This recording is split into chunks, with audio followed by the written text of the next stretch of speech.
Hello and welcome to Metaphysical Life Support. I'm Naomi Eklund, your host. We're here today continuing our conversation with Jerry Bartkus. And Jerry is a professional mechanical engineer, and he is also construction manager for a number of large commercial projects. Jerry came to this conversation by graciously responding to a request that I'd put out on Facebook, looking for men who have an inner rich spiritual life and who also work in traditionally very male fields. And I wanted to have this conversation because so often we hear conversations that don't include men in more traditional fields, then don't necessarily think of them as spiritual. And so I wanted to provide an opportunity for a different voice. So Jerry, thank you so much for being here. Oh, you're welcome. And in the first segment, we said we would start this segment talking a little bit about that difference between what a lot of us see as really passive, or a lot of Americans or Westerners see as really passive, like the meditation process. And they struggle with that versus the doing. You hear a lot of, arguments around those.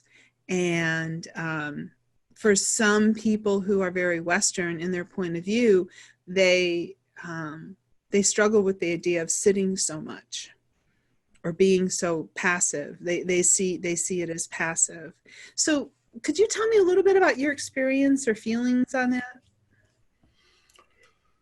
Oh, yes. I mean, that's one of those things where I guess you take a look at the inner dialogue that we all have going on in our head, and taking a look at that resistance to doing just something simple like I'm going to sit here and not do anything for, even if it's just 2 minutes. And it's an interesting technique, and also just to see what you're thinking about and what kinds of things pop into your head.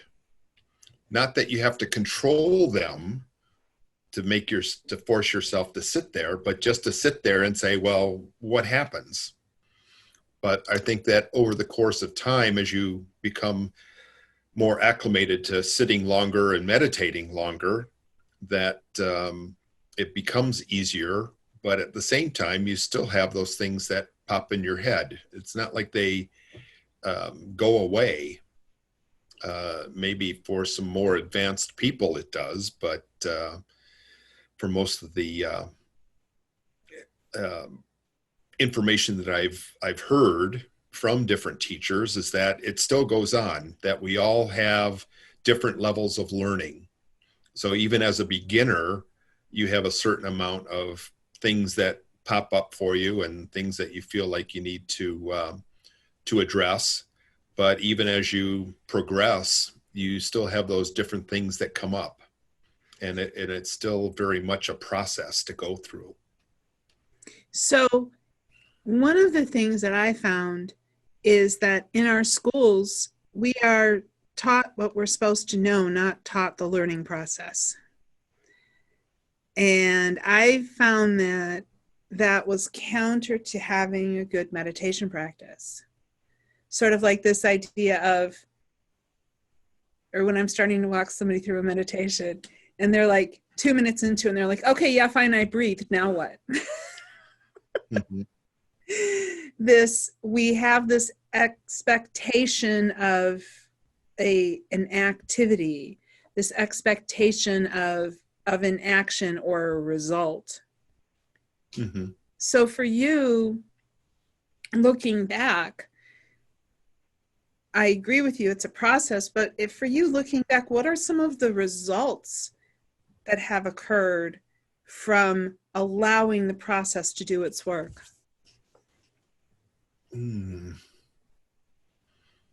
Well, I think that, even through the act of meditation, I would have to say that I do feel more of a connection with I don't know, the universe, with God, whatever, however you would like to term that. And so it is that spiritual connection there that you get with something greater outside of yourself. And everybody can interpret that in different ways, but also in terms of trying to bring some tranquility to your own life. That's why I say I always think about it in terms of the different dialogues that we kind of like do inner talking with. And sometimes that gets in the way of our happiness or in the way of us doing things. So it may not be bad, but it's just an interesting process, at least for me, has been, well, what happens when you can shut that down? What does that lead to? And trying to really find out, how do you think? What's your thought process? And then how do you pull that into the outside world? Would be, well, different people are now going to push our buttons or push our triggers. So if they do push the triggers, how do we react to that? Do we act in anger, or do we act out of love? So I think there's that portion somehow that I get out of meditation. I mean, to me, meditation does, I think, connect us with love. And, so love could be defined as what is divine, could be defined as your own soul, could be defined as maybe the better, wiser part of ourselves, depending on people's point of view. And if you're, a science-minded person, it could be connecting with the understanding of the thing, the topic. You brought up a couple of things. One, as you were talking about watching the voice in your head, and I am hoping I understood this correctly. It's like part of the act of meditating is to become aware of the voice in your head, to understand what that dialogue might be. Mm-hmm. And so without being too personal, what are some of the things that you might say that would encourage somebody to pay attention to their inner voices that may be arguing with each other sometimes? My inner voices are sometimes really in conflict. Right. Well, I mean, the other part of it is, I've done a lot of meditation on my own, but I've also always been with a group of people. So I think that sometimes when you sit still and just think and try to, use a mantra to clean out your head, or to, just kind of stop all that kind of inner dialogue, it does force different things to come out. And whether they're truths or whatever, you may not be able to deal with them alone. So maybe you really do need to talk with somebody about those kinds of issues. I mean, it's sure, some people figure them out for themselves and some people don't. So that would be like, in your particular group, you belong to a Sangha, which, if I understand correctly, is kind of like the Buddhist word for like a community that meditates and prays together. Yes. So it could be that you have a Sangha and you have a priest or somebody within the Sangha.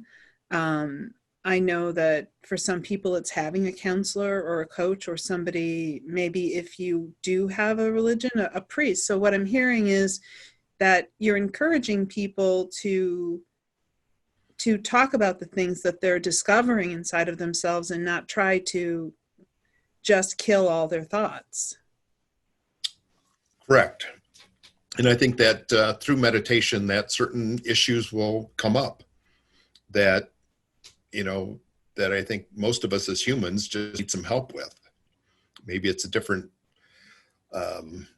view on what you're going through. And that's the hard part, is to find someone who's good, that can help you in that way.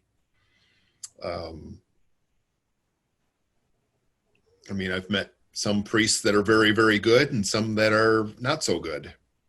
So, I mean, there's a wide spectrum there. And I've also used it in conjunction with psychotherapy. So for me, each time I'm learning a little bit more and a little bit more and a little bit more. And then over the course of 30, 40 years, then it starts adding up. And, you know, I'm a little bit smarter than I was back when I was 14. So, And then we have to live to be 110 so we actually can make good use of what we've learned, right?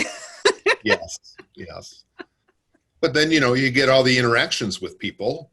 So that teaches you, you know, a lot as well. Right. I mean, just all the stuff that's going on right now in the world and in the US, and, you know, especially all this stuff that's going on about this COVID-19. I mean, we've got such a wide spectrum of the worst and the best. And, you know, do you react out of fear or do you react out of love and compassion?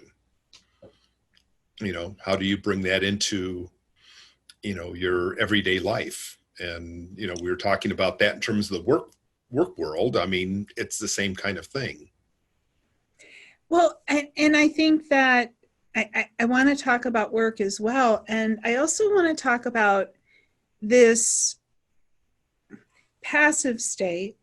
And a lot of people seem to think that choosing to love, choosing not to argue, choosing not to be triggered, some people really see that as a passive state and they frown on it. But I think there's a lack of understanding of creating the space to make a choice about how you're going to act versus allowing yourself to be triggered and reacting. Mm-hmm. So, okay, so you're obviously a man. You work in the engineering field, traditionally dominated by masculine presence. You're Mm-hmm. working on large construction sites, traditionally dominated by a masculine presence. So for you, going into those environments where people almost look to trigger each other, they're often looking for a reaction or trying to sort of prove themselves or prove something by the way they treat each other rather than always creating a cooperative situation. Could you tell us a little bit about how your meditation, maybe your self-awareness has helped you to be in those situations? Oh, yeah. I mean, I think maybe longer ago, 70s and 80s, and even 90s, I mean, there was, you know, the typical boss who would yell and scream and do all that kind of stuff. I think I got lucky. One of my first engineering bosses was very nice. He was bent over backward to help people. I mean, there's all, you know, everybody he's touched, he's helped, and he's gained their respect. So people, you know, wouldn't think twice about coming in and working on a weekend because we all of a sudden a big deadline came up. Versus, you know, you work for, you know, some boss that really doesn't treat you very nicely, then that's a different story. I mean, you're not as productive and you may not care as much about the work, and you're already looking for where am I going to go from here. You also, you know, I've also been at big companies, corporations, where, you know, that's it. A lot of people either decide to leave or they're just going to put up with it and, you know, trudge up that ladder, and they'll stay there for the rest of their life. Myself, I didn't do that. Mm-hmm. But at the same time, I mean, I went into entrepreneurial type of situations, and I saw people that, you know, we worked together fine for a while, and then all of a sudden it was greed that just kind of crept into certain people.